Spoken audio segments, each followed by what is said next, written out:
गुरु प्यारी साध संगत जी, प्रेम से बोलिए धन निरंकार जी। साध संगत जी, अगर मैं आपसे कहूँ कि आप सभी मुझे किसी ऐसे बुद्धिमान व्यक्ति का नाम बताइए जिनसे आप अपनी ज़िंदगी में कभी मिले हो, तो ज़्यादातर किसी बड़े डॉक्टर का या किसी बड़े इंजीनियर का नाम लेंगे। साध संगत जी, डॉक्टर्स और इंजीनियर नो डाउट बहुत बुद्धिमान होते हैं, बहुत इंटेलिजेंट होते हैं, और आपका उत्तर बहुत हद तक सही भी होगा। क्या आपको सचमुच लगता है कि सभी डॉक्टर्स और इंजीनियर अपनी ज़िंदगी से खुश हैं? वो लोग जिन्होंने अपनी बुद्धि के बल पर बहुत धन कमा लिया, वो लोग जो भौतिक जीवन की सभी सुख सुविधाएं खरीद सकते हैं, कई बार ऐसे लोग अपनी ज़िंदगी में खुश नहीं होते। साथ संगत जी, ऐसे लोगों के पास धन दौलत बहुत होता है, सारे सुख होते हैं, लेकिन फिर भी ये लोग दुखी रहते हैं। आप में से भी कई लोग औरों से ज़्यादा बुद्धिमान होंगे, कई डॉक्टर्स या इंजीनियर होंगे, लेकिन ज़िंदगी से खुश ना हो। आखिर क्यों? आज की साखी में हम इसी प्रश्न का उत्तर जानेंगे, जिसके लिए हम पहले एक कहानी सुनते हैं, और ये कहानी है लियो टॉल्स्टॉय की। साथ संगत जी, कहानी की शुरुआत होती है एक छोटे से गांव से। उस गांव में दो बहनें थीं। बड़ी बहन की शादी शहर के एक सौदागर से हुई और छोटी बहन की शादी एक गांव में किसान से हुई। एक बार बड़ी बहन अपनी छोटी बहन के घर जाती है। वो दोनों बहनें खूब बातें करती हैं। बड़ी बहन अपनी तारीफ करते हुए कहने लगी कि हम कितना अच्छा खाना खाते हैं, कपड़े भी कितने अच्छे पहनते हैं, और कभी कभार सिनेमा देखने भी जाते हैं। बड़ी बहन की बातें छोटी बहन को कुछ बुरी लग गई। छोटी ने कहा कि तुम लोग पैसे की चिंता में फिक्र की ज़िंदगी जीते हो और हम लोग सादा जीवन जीते हैं। छोटी बहन ने अपनी बड़ी बहन से कहा कि मैं जानती हूँ आप लोग हमेशा सजे धजे रहते हो और आपकी आमदनी भी बहुत ज़्यादा है, लेकिन समय का कोई पता नहीं। धन तो आज है, कल नहीं, क्योंकि लाभ और हानि ये तो जुड़वा भाई हैं। साथ संगत जी, ऐसा बहुत बार होता है। आज जिसके पास बहुत धन होता है, कल को क्या पता उसके पास कुछ भी ना रहे। हम जैसे गांव के लोगों की ज़िंदगी जोखिम से भरी भी नहीं होती। हमारी ज़िंदगी बेशक फूली हुई और चिकनी ना हो, पर हम लोगों की उम्र बहुत लंबी होती है, क्योंकि मेहनत से ही तंदुरुस्ती आती है। और अगर हम लोग मालदार ना भी कहलाएं तो क्या होगा? साथ संगत जी, अब बड़ी बहन कहाँ चुप रहने वाली थी। उसने ताना देते हुए कहा, बस कर तू, खाने की बात तो मत ही कर। पेट तो जानवर भी भर लेते हैं, पर ये भी कोई जीवन है क्या? बड़ी बहन ने छोटी बहन को ताना मारते हुए कहा कि तुझे क्या पता जीवन का ऐशो आराम क्या होता है। तुम्हारा पति जितना भी कमा ले, मरोगे तो तुम गरीब ही, और तुम्हारे बच्चों की किस्मत में भी गरीबी ही लिखी है। अब इस बार छोटी बहन को और ज़्यादा गुस्सा आ गया। छोटी ने कहा कि माना हमारा काम चिकना चुपड़ा नहीं है, पर हमें कभी भी किसी के सामने झुकना नहीं पड़ता। लेकिन तुम लोगों की ज़िंदगी में लालच के अलावा कुछ है ही नहीं। छोटी बहन ने अपनी बड़ी बहन से कहा कि तुम्हारा आज तो ठीक है, लेकिन समय की कोई खबर नहीं। तुम्हारा पति कल को किसी लोभ, जुआ, शराब या किसी दूसरी बड़ी बुरी कुरीति में फंस सकता है, और ऐसी स्थिति में तुम्हारा सब कुछ पल भर में ख़त्म हो सकता है। और ऐसा हम शहर वाले लोगों के बारे में अक्सर सुनते आए हैं। साथ संगत जी, इन दोनों बहनों की बातें छोटी बहन का पति सुन रहा था, और उसने सोचा कि बड़ी बहन की बात तो बिल्कुल सही है। बचपन से ही हम धरती माँ की सेवा करते हैं और इसके अलावा तो कुछ सोचते ही नहीं, परंतु फिर भी हमारे पास ज़मीन काफ़ी नहीं है। अब वो सोचने लगा कि अगर मेरे पास बहुत ज़मीन होती तो मैं किसी की भी परवाह ना करता, फिर चाहे वो कोई शैतान ही क्यों ना हो। साथ संगत जी, अब ये बात शैतान पर आ गई। शैतान भी वहीं कोने में बैठा हुआ था और वो सब सुन रहा था। शैतान खुश था कि किसान की बीवी ने गांव वालों की बड़ाई की थी, और अपने किसान पति की भी उसने बहुत बढ़ाई की थी। पर शैतान ने मन ही मन सोचा कि आखिर इस किसान ने ऐसा क्यों कहा कि अगर इसके पास बहुत सारी ज़मीन होती तो ये शैतान की भी परवाह नहीं करता। साथ संगत जी, अब ये तो शैतान का अपमान हो गया। शैतान ने सोचा कि मैं अगर इसे बहुत सारी ज़मीन दे दूंगा और फिर देखूंगा कि ये किस तरह से मेरे जाल में फंसता है या नहीं। साथ संगत जी, गांव के पास ही ज़मींदार की कोठी थी और उसमें ज़मींदार की पत्नी रहती थी। वो 700 एकड़ ज़मीन की मालकिन थी और उसके आसपास के किसानों से बहुत अच्छे संबंध थे। लेकिन उस ज़मींदार की पत्नी ने कर वसूलने के लिए एक व्यक्ति को रखा हुआ था और वो व्यक्ति पहले फ़ौज में काम करता था। जब से वो व्यक्ति आया था उसने आसपास के लोगों पर जुर्माना लगाना शुरू कर दिया। साथ संगत जी, अब उस किसान की भी बहुत बुरी हालत हो गई। कभी उस किसान का बैल ज़मींदार की ज़मीन पर पहुंच जाता तो कभी उसकी गाय पहुंच जाती और इसीलिए उस किसान को बार बार जुर्माना देना पड़ता था। वो जुर्माना तो दे ही देता था पर बहुत ही बुरे मन से, और जुर्माना देने के बाद वो क्रोधित होकर अपने घर जाता था और सारा गुस्सा अपने घर वालों पर निकालता था। पूरा मौसम उस किसान को जुर्माना भरना पड़ा। मॉनसून का सीजन था। किसान को पता लगा कि ये ज़मींदार की पत्नी अपनी ज़मीन बेच रही है। अब ये बात किसान को पता लगी तो किसान ने अपनी पत्नी से कहा कि हम ये ज़मीन खरीद सकते हैं, अभी तो केवल आधी कीमत देनी है और 1 साल के बाद बाकी की बची हुई कीमत देनी है। किसान की पत्नी भी इस बात के लिए मान गई। उन्होंने कुछ थोड़े बहुत पैसे जमा कर रखे थे और बाकी की रकम उन्होंने रिश्तेदारों से उधार लेकर इकट्ठी कर दी।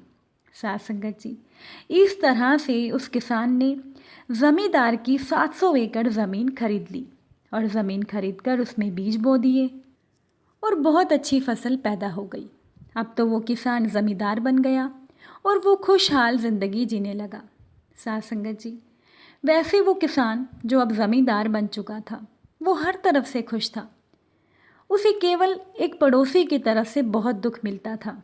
साथ संगत जी, उसके खेतों में पड़ोसी अपने पशुओं को चराने के लिए छोड़ देते थे।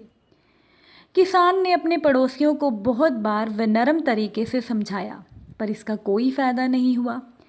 किसान के पड़ोसी जानबूझकर अपने पशुओं को उसके खेतों में छोड़ देते थे, जिससे किसान की फसलों का बहुत नुकसान होता था।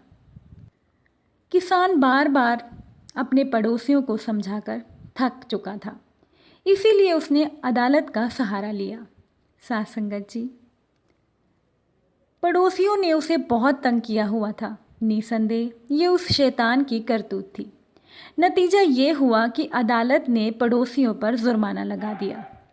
साथ संगत जी, अब जुर्माने के बाद तो पड़ोसी और ज़्यादा उस किसान से जो ज़मींदार बन चुका था उससे नफ़रत करने लगे और जानबूझकर अपने पशुओं को उसके खेतों में छोड़ देते थे। हद तो तब हो गई जब किसान के खेत से किसी ने शीशम के 5 पेड़ एक साथ काट लिए। जब किसान ने अगली सुबह देखा कि पेड़ कटे हुए हैं तो उस किसान को बड़ा गुस्सा आया। जिस व्यक्ति ने पेड़ काटे थे उसने खेत के एक ही हिस्से से सभी पेड़ इकट्ठे काट लिए, जिससे वो बगीचा वीरान हो गया। इससे वो किसान हताश हो गया। कुछ दिन ऐसा ही चलता रहा। साथ संगत जी, किसान का लगातार नुकसान होता रहा। अब किसान को एक दूसरे किसान ने बताया कि एक नई जगह एक ज़मीन बिक रही है, तुम वहाँ जाकर 20 एकड़ ज़मीन खरीद सकते हो। खासियत की बात तो ये है कि जो नई जगह ज़मीन बिक रही है वहाँ हर एक सदस्य के हिसाब से 20 एकड़ ज़मीन मिलती है। अब किसान ने सोचा कि मेरे घर में 4 सदस्य हैं तो इसीलिए मुझे 80 एकड़ ज़मीन आराम से मिल जाएगी। किसान ने अपनी सारी 700 एकड़ की ज़मीन बेच दी और नई जगह 80 एकड़ ज़मीन खरीद ली।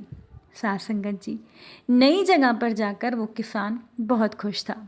वो फिर से खुशहाल ज़िंदगी जीने लगा, लेकिन फिर भी उसे अपनी ज़िंदगी में कुछ कमी लगने लगी।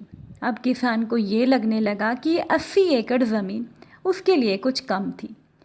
उसने सोचा क्यों ना किसी और जगह जाकर और ज़्यादा ज़मीन खरीदी जाए। अभी वो ज़मीन खरीदने के विचार में ही था और कहीं जा रहा था तो उसे रास्ते में एक व्यापारी मिला। व्यापारी ने बातों ही बातों में उस किसान को बताया कि यहाँ पास में ही एक नगर है और उस नगर के लोग बहुत अच्छे हैं और उस नगर में बहुत सी ज़मीन भी है, जो ज़मीन बहुत उपजाऊ है और नगर के सभी लोग बहुत भोले भाले हैं, वो किसी को भी तंग नहीं करते। व्यापारी ने उस किसान को बताया कि उस नगर के लोगों को अगर जाकर कोई भी तोहफा देता है तो वो बदले में उसे कुछ ना कुछ ज़रूर देते हैं। किसान ने उस व्यापारी को कहा कि वो भी ज़मीन खरीदना चाहता है, तो व्यापारी ने कहा कि वो उस नगर में जाकर अच्छी खासी ज़मीन खरीद सकता है। साथ संगत जी, अब वो किसान उस नगर में चला गया और वो वहाँ के लोगों के लिए बहुत ही अच्छा खाने पीने का सामान लेकर गया।